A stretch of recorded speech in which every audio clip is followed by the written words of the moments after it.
અધીર રંજન ચૌધરીએ પીએમ મોદી સાથે મુલાકાત કરી બંગાળ સહિતના મુદ્દાઓ પર ચર્ચા કરી. રેખાએ અમિતાભ બચ્ચનના પૌત્ર અગસ્ત્ય નંદા પર પ્રેમ વર્ષાવ્યો.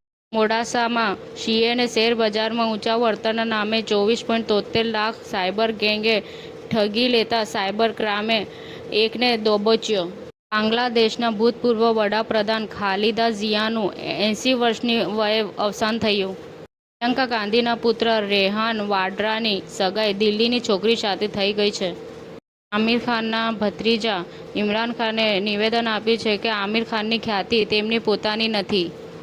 અમિત શાહે કહ્યું કે 2026ની ચૂંટણી ઘૂસણખોરી રોકવાના મુદ્દા પર લડવામાં આવશે.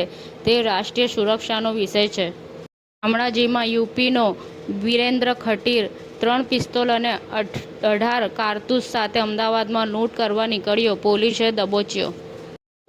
વડાપ્રધાન શ્રી નરેન્દ્રભાઈ મોદીના જીવનચરિત્ર પર આધારિત મેગા મ્યુઝિકલ મલ્ટીમીડિયા શો નમોત્સવને મુખ્યમંત્રી શ્રી ભૂપેન્દ્ર પટેલ સહિત મંત્રીશ્રીઓએ રસપૂર્વક નિહાળ્યો. આદ્રજ મોટી વિજાપુર રેલખંડનું CRS પશ્ચિમ સર્કલ દ્વારા સંરક્ષણ નિરીક્ષણ કરવામાં આવ્યું.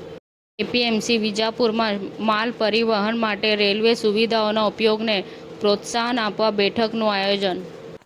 સમાચાર ટુડે ન્યૂઝ ચેનલની ટીમ અને જે સત્ય છે તે જ બતાવશે. આપ જોતા રહો સમાચાર ટુડે ન્યૂઝ ચેનલ.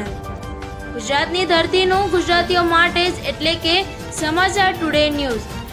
અમારી સમાચાર ટુડે ન્યૂઝ ચેનલને લાઇક કરો, શેર કરો અને સબસ્ક્રાઇબ કરો અને જોડાયા રહો સમાચાર ટુડે ન્યૂઝ ચેનલ સાથે.